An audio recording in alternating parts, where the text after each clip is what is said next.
Good evening दोस्तों, कैसे हैं भाई आप सब। मैं हरीश सागर, आपका अपने यूट्यूब चैनल हरीश सागर कोचिंग सेंटर में आपका बहुत बहुत स्वागत है। हाँ भाई, आपने सही सुना, गुड इवनिंग। अब से क्लास जो है आपकी इवनिंग में ही शिफ्ट कर दी गई है, तो क्लास अब से इवनिंग में ही होया करेगी। तो आज का हमारा टॉपिक है टाइप ऑफ कंप्यूटर। तो चलते हैं बोर्ड पर।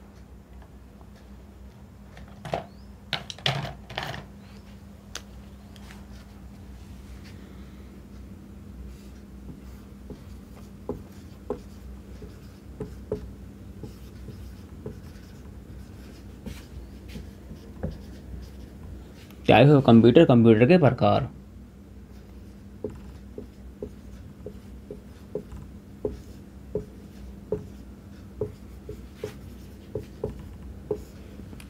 कंप्यूटर को भी 3 प्रकार से बांटा गया है, मैं लिख देता हूँ। फर्स्ट है आपका कार्य के आधार पर,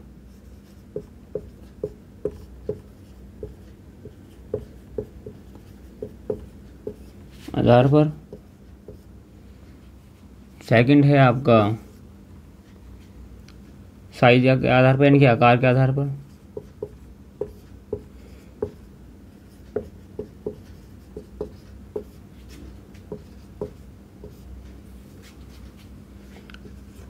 थर्ड है आपका उद्देश्य।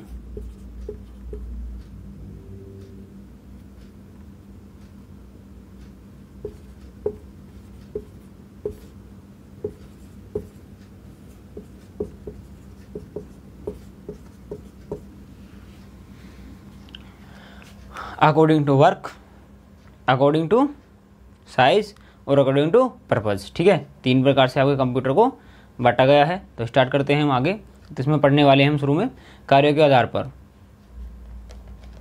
जो भी स्टूडेंट्स नोट्स बना रहे हैं भाई, वो साथ साथ में नोट्स बनाते रहें।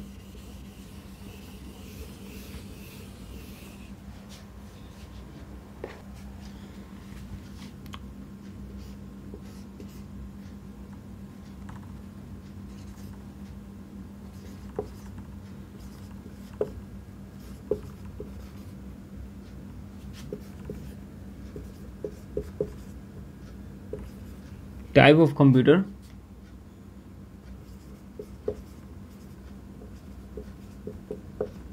According to work.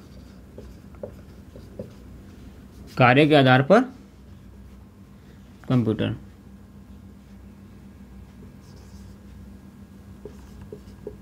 क्या कह सकते हैं, कंप्यूटर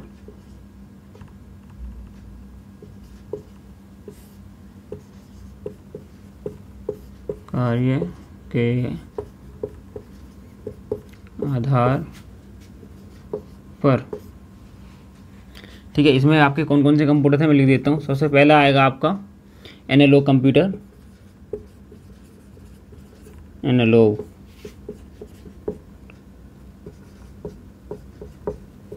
एनालॉग। दूसरे पे है आपका डिजिटल,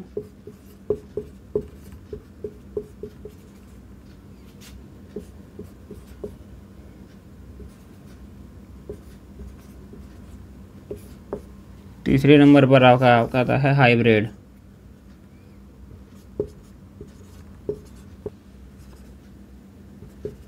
तीसरे नंबर पर आता है आपका हाइब्रिड।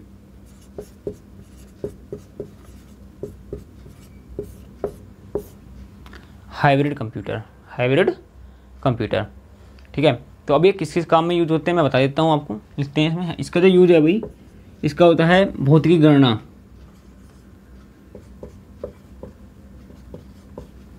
भौतिकी गणना, भौतिकी के क्षेत्र में कह सकते हैं आप। भौतिकी क्षेत्र लिख लीजिए, जैसे कि आपका तापमान नापने में। ठीक है, द्रव्यमान नापने में इत्यादि। इसका जो यूज होता है ये आपका होता है, इसमें भाई हमारी 0-1 भाषा देखने को मिली। इसका जो यूज होता है हमारा वो होता है व्यावसायिक, यानी कि बिजनेस के क्षेत्र में।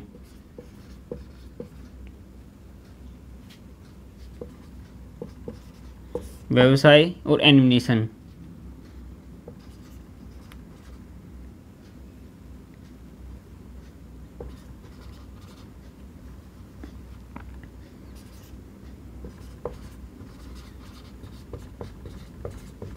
एनिमेशन क्षेत्र में। और ये जो हमारा ये कंप्यूटर, ये किस किस को मिलकर बना, ये आप शुरू के भी हमारे दो कंप्यूटर हैं, जो हमारे दो कंप्यूटर थे शुरू में, आपके डिजिटल कंप्यूटर और एनालॉग कंप्यूटर, उन दोनों से मिलकर, उन दोनों को मिलाकर एंड कंबाइन करके जोड़कर बनाया गया हाइब्रिड कंप्यूटर। तो ये दोनों काम करता है आपके डिजिटल कंप्यूटर का भी और हाइब्रिड उसका डिजिटल कंप्यूटर का भी और एनालॉग कंप्यूटर का भी।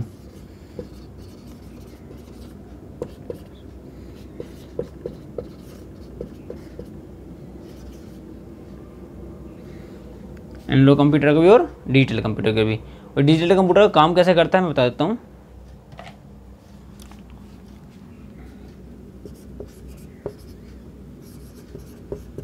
Input and output. बात किसकी हो रही है आपकी? हाइब्रिड कंप्यूटर की। किसकी हो रही है बात? आपके हाइब्रिड कंप्यूटर की। तो ये लेता है आपका डिजिटल और आउटपुट देता है एनालॉग के द्वारा। इनपुट है डिजिटल,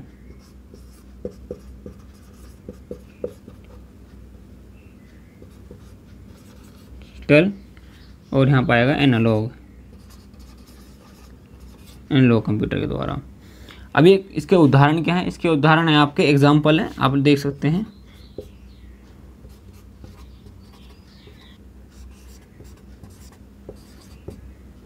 ईसीजी मशीन और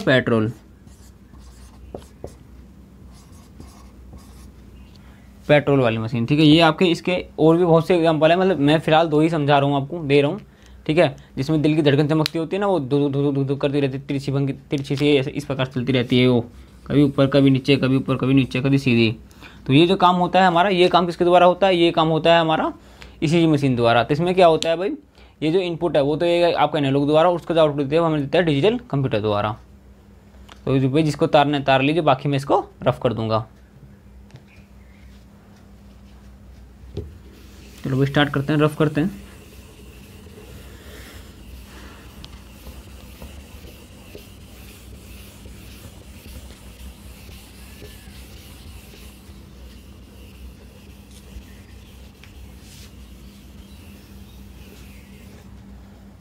अभी सेकंड पार्ट पढ़ेंगे हम इसका।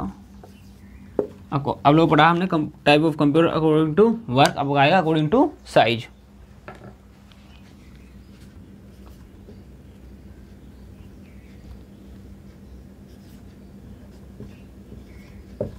According to size.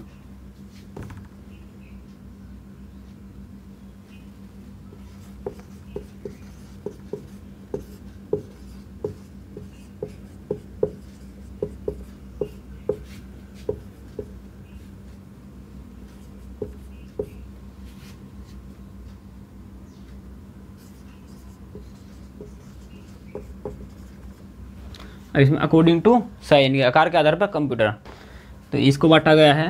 जैसे इसमें लिखते हैं, सबसे पहले आएगा इसमें माइक्रो कंप्यूटर।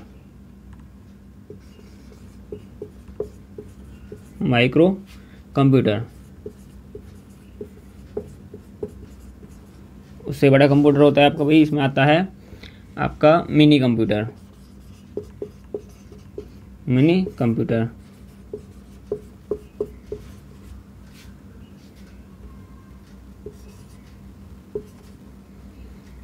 तीसरे नंबर पर आता है आपका main frame computer.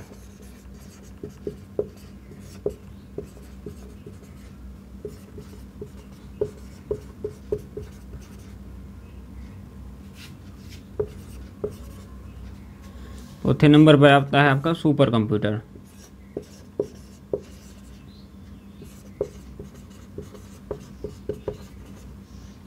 Fifth number पर आता है आपका embedded computer.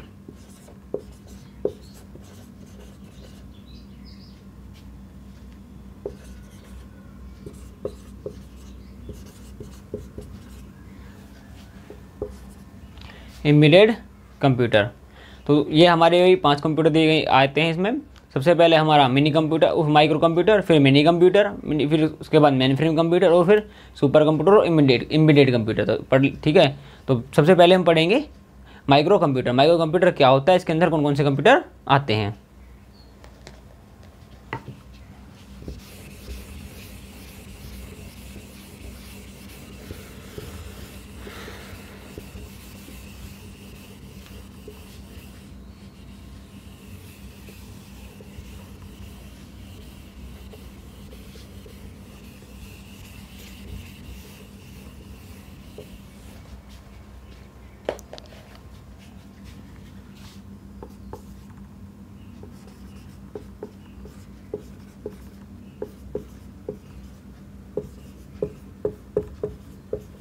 Micro computer, micro computer के अंदर जो आते हैं, माइक्रो कंप्यूटर क्या होता है, माइक्रो कंप्यूटर के अंदर आपका लैपटॉप, डेस्कटॉप, ठीक है, फ़ोन, स्मार्टफोन इत्यादि ये सब चीज़ आती हैं।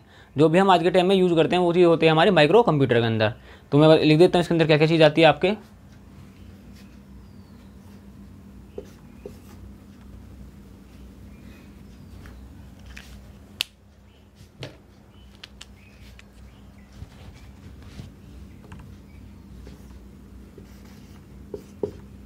पीसी,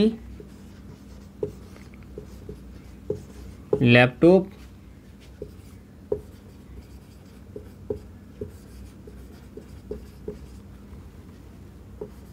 स्मार्टफोन, टैबलेट,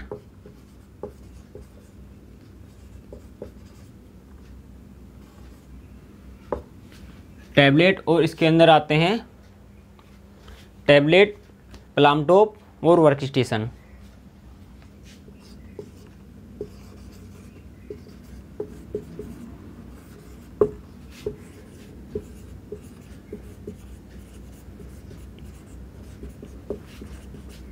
लैपटॉप और वर्क स्टेशन, लैपटॉप और वर्क स्टेशन, इसके अंदर आते हैं भाई हमारे लैपटॉप और वर्क स्टेशन। तो भी रफ कर देता हूँ, आगे समझाऊंगा।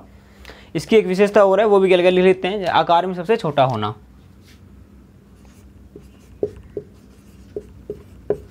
आकार में सबसे छोटा होना। हाँ भाई, ये आकार में सबसे छोटे होते हैं। जैसे अभी पहले आपने पीसी देखा होगा, डेस्कटॉप देखा होगा, लैपटॉप आपके हथेली का आकार रहता है। अब तो वॉच भी आने, स्मार्ट वॉच भी आने लगी है, स्मार्टफोन के साथ साथ में स्मार्ट वॉच भी आने लगी है। वो बिल्कुल हाथ में रबड़ बैंड की तरह से बांध सकते हैं। तो ये आकार में सबसे छोटे होते हैं। अब इसके बाद पढ़ेंगे मिनी कंप्यूटर।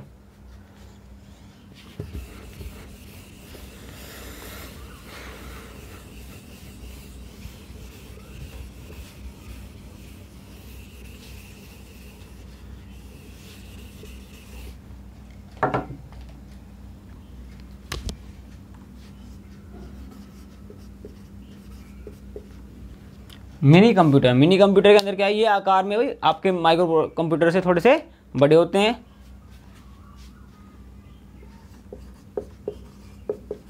आकार में माइक्रो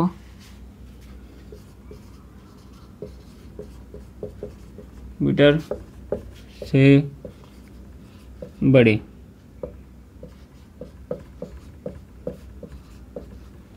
आकार में माइक्रो कंप्यूटर से बड़े होते हैं।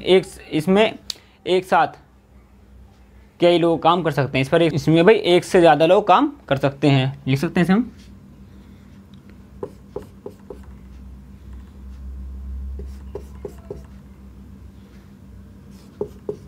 एक साथ एक से ज़्यादा लोग काम कर सकते हैं। इसमें भाई एक साथ एक से ज़्यादा लोग काम कर सकते हैं। मल्टी यूजर कह सकते हैं आप इसे। मल्टी यूजर भी नहीं कह सकते, बस थोड़ा सा बीच का मान लीजिए कि ऐसा भी नहीं, इसमें बहुत सारे लोग काम कर सकते हैं, लेकिन हम इसको छोटा रूप में मल्टी यूजर बोल सकते हैं। ठीक है। इसका जो माइक्रो प्रोसेसर है, जैसे भी आपने देखा होगा, प्रोसेसर मैं समझा देता हूँ थोड़ा सा आपको। जैसे होता है तो हमारा डुअल कोर का, क्वेड कोर,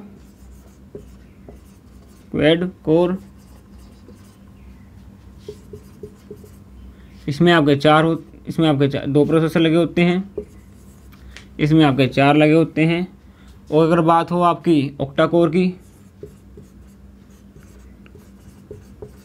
इसमें आपके 8 प्रोसेसर लगे होते हैं। और बात हो डेटा कोर की, इसमें लगे होते हैं आपके 10 प्रोसेसर।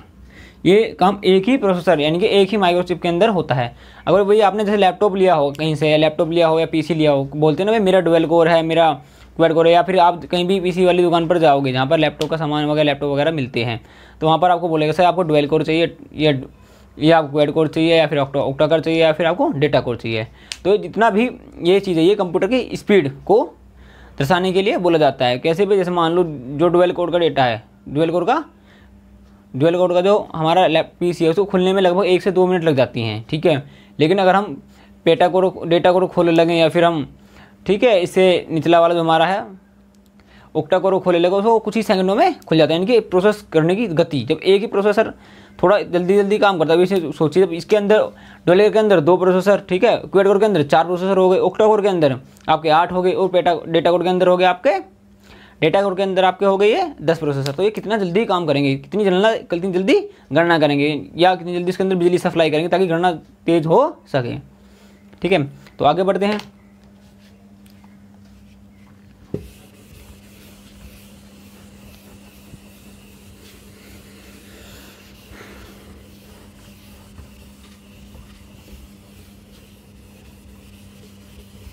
अब लो भाई आपने पढ़ा, अब लो आप पढ़ चुके हैं आपका मिनी कंप्यूटर, माइक्रो कंप्यूटर, अब पढ़ेंगे मेन फ्रेम कंप्यूटर।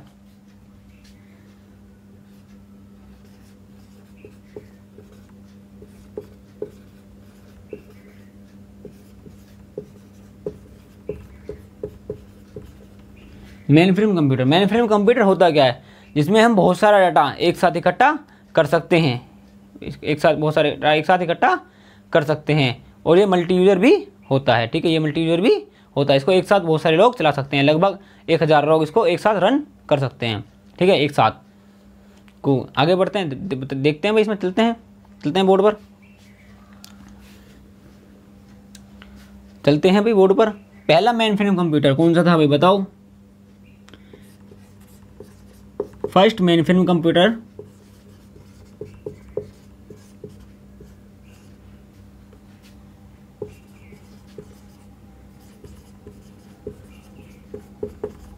कंप्यूटर आपका था यूनिवेक 1। UNIVAC first. इसको किसने बनाया था भाई? इसको बनाया था आपके जे परस्परैक्ट और जॉन मोकले, जिन्होंने आपका आयनिक, जिन्होंने इसको बनाया था जे परस्परैक्ट और जॉन मोकले, जिन्होंने आपका आयनिक कंप्यूटर का निर्माण किया था, ठीक है।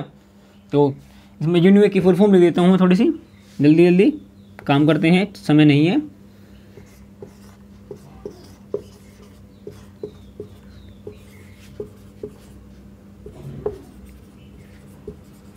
Universal automatic computer.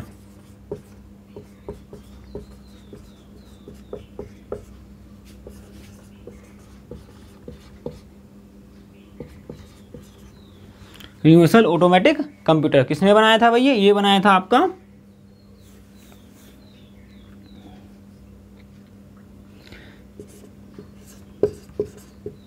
John मोकले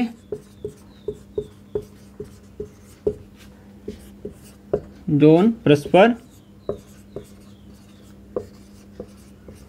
act.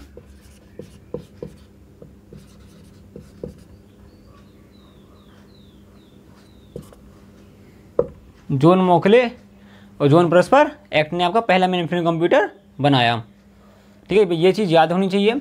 कौन सा था? UNIVAC first. ये पहला बिजनेस या पहला व्यवसायिक कंप्यूटर भी था।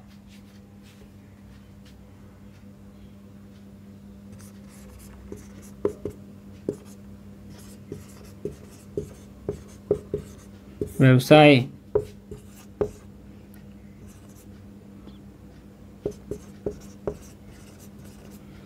पहला व्यवसाय या बिजनेस के लिए यूज होने वाला कंप्यूटर भी कौन सा था भाई? यूनिवेक फर्स्ट, ठीक है। जो भी नोट्स बना रहे हो वीडियो को पॉज करके, यानी कि स्टॉप करके भी वीडियो को और स्क्रीनशॉट ले सकते हैं, देख सकते हैं। उसके बाद हम इसे रफ हो गया भाई। चलते आगे चलते हैं।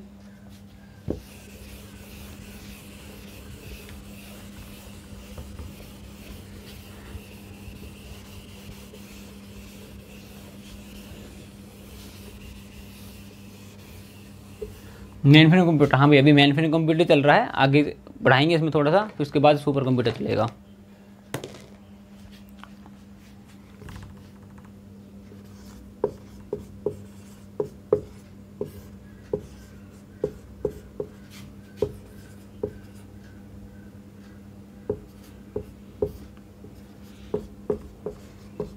आकार में बड़ा होना,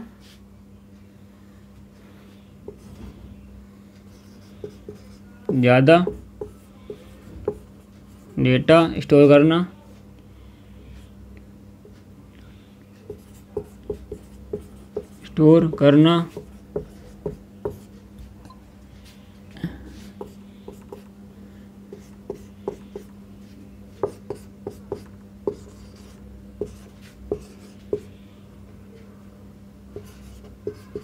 मल्टी यूजर का मतलब समझो जिससे एक से ज़्यादा लोग इस्तेमाल कर सकें।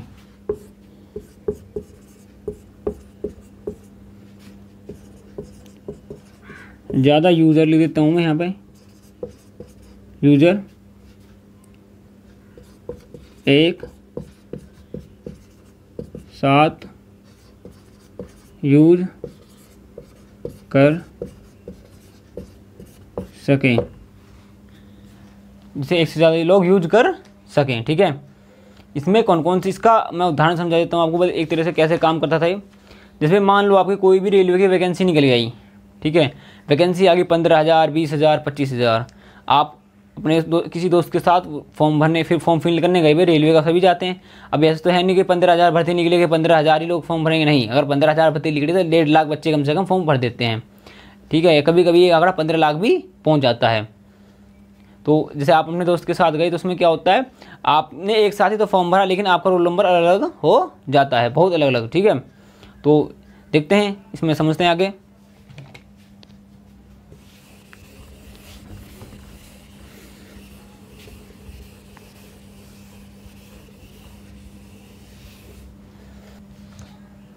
समझाता हूँ भाई, थोड़ा सा एग्जाम्पल और समझ लेते हैं।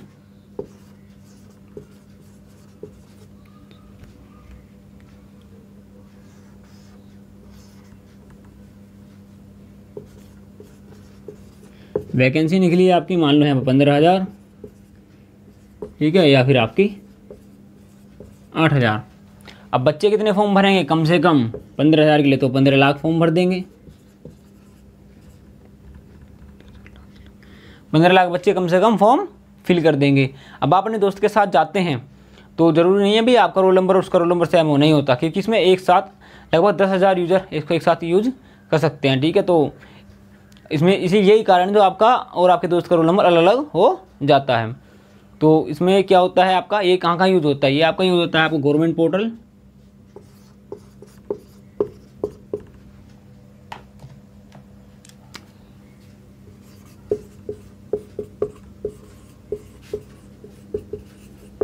गवर्नमेंट पोर्टल में यूज हो सकता है आप बैंकिंग,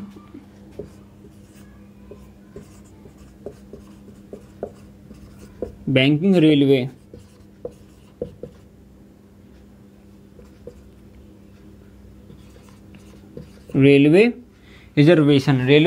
रिजर्वेशन जो भी इसका यूज होता है आपका बैंकिंग, गवर्नमेंट पोर्टल जैसे कि आपके बैंकिंग होगा। बैंकिंग में क्या होता है, आपका बहुत सारा डाटा आप स्टोर करते हो। ठीक है, बैंकिंग, रेलवे, ETC, ठीक है, जितने भी गवर्नमेंट पोर्टल हैं। अब मैंने आपको अभी समझाया गवर्नमेंट पोर्टल का, बात है बैंकिंग, मतलब बैंकिंग में आप बहुत सारा डेटा स्टोर होता है। कैसे होता है, आप कहीं भी गए, आपने वहाँ से 20,000 रुपया, 5,000 रुपया, 50,000 रुपया अपने बैंक से निकाल लिए। जैसे आपने वे 50,000 रुपये बैंक से निकाल लिए, वो जानकारी किसको मिलती है, बैंक को मिल जाती है। तो बैंक में भी मैन फ्रॉम कंप्यूटर का यूज़ किया जाता है। ठीक है, वो आपको दिखा देता है भाई आपके बैंक से इतने रुपये निकल चुके हैं। ठीक है, ऐसे ही रेलवे में सीट बुक करना, रिजर्वेशन हो, या फिर रेलवे में और भी काम हो, वो रेलवे की भर्ती वगैरह हो। ठीक है, ये किसके द्वारा होता है, रेलवे का अपना एक मेन फ्रेम कंप्यूटर है जिसकी मैं ये काम करता हूँ। वहाँ भी मेन फ्रेम कंप्यूटर का यूज़ होता है। इसे भी रफ कर दे रहा हूँ मैं।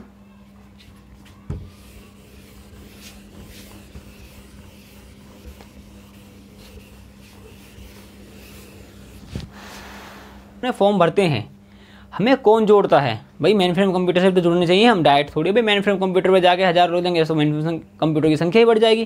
तो ये तो है डंप टर्मिनल,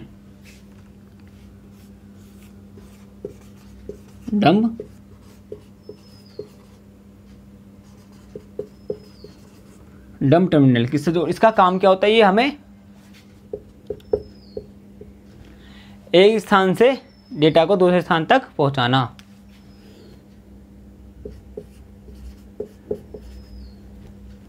डेटा को एक स्थान से दूसरे स्थान तक पहुंचाना। ठीक है, ये कौन करता है? ये आपका करता है डंप टर्मिनल। ये हमें इसलिए इस प्रकार ही मेन फ्रेम कंप्यूटर से जोड़ता है। तो मैं बताता हूँ, ये भी 3 प्रकार के होते हैं, समझ लेते हैं इन्हें भी।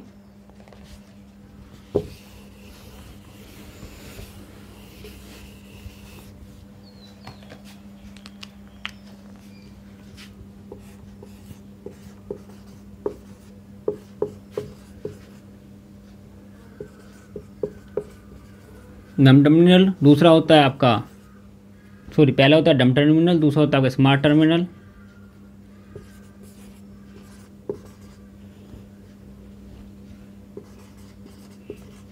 Smart terminal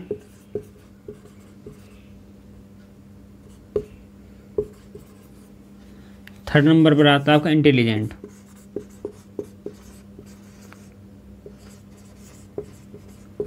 intelligent terminal.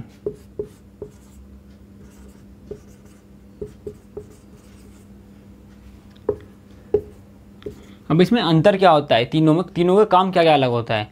जो सबसे पहले, जैसे क्लास में कोई बच्चा नहीं पढ़ता है या जिसमें वही थोड़ा सा दिमाग थोड़ा कम होता है, उसको हम बोलते हैं डम, बिल्कुल डम हो रहा है। डम का मतलब क्या है? ये क्या काम करता है? इसका ना तो ये आपको प्रोसेस कर सकता है, ना कर सकता है आपका स्टोर। तो ये इनमें से कोई से भी काम नहीं कर सकता। ये क्या काम करता है आपका? डेटा को सेंड करना और रिसीव करना। डेटा को सेंड करना और रिसीव करना। ये क्या काम करता है? ये प्रोसेस तो करता है डेटा को,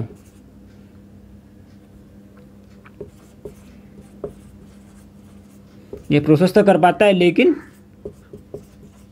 स्टोर नहीं कर पाता।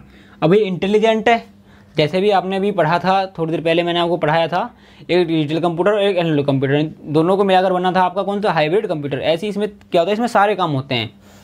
ये डेटा को प्रोसेस भी करता है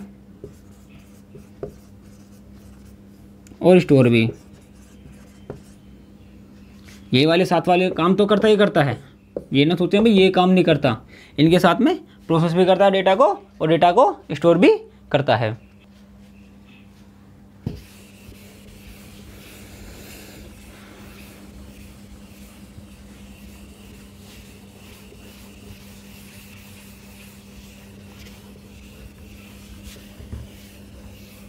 मेन फ्रेम कंप्यूटर, भाई जब भी आपने कोई विंडो डलवाते हो, 64 बिट की विंडो या फिर 32 बिट की विंडो जो आजकल लैपटॉप या पीसी में हमारे डलती है, तो क्या होता है? वो मेन फ्रेम कंप्यूटर में लगा हुआ माइक्रो प्रोसेसर ही होता है।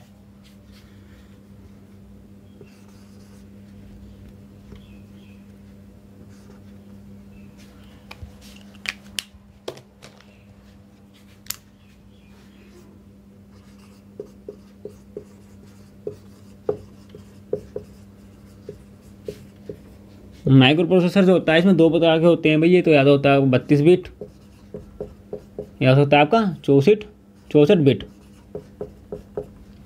या तो हो सकता है आपका 32 बिट का, या होगा आपका सीधा 64 बिट का।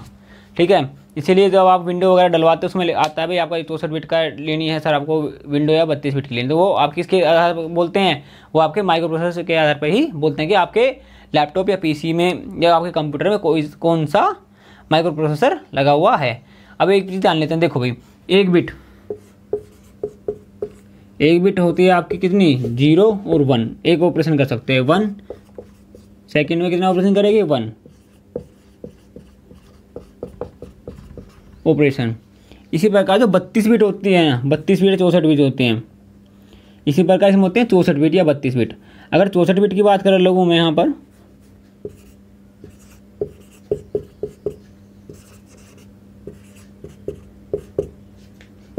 चौसठ बिट की बात कर लूँ तो ये 64 लाख,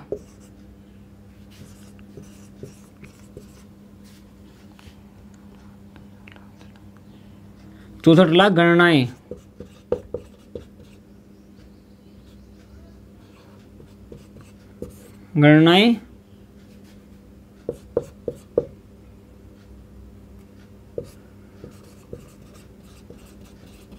सेकंड पर सेकंड में एक सेकंड में कर सकते हैं। अब ये तो कितनी स्पीड है, कितनी फास्ट से काम करता है।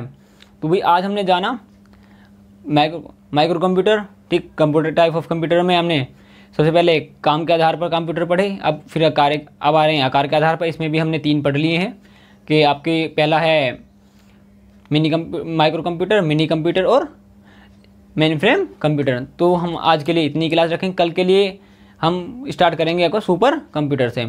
चैनल को लाइक, सब्सक्राइब, शेयर करना ना भूलें।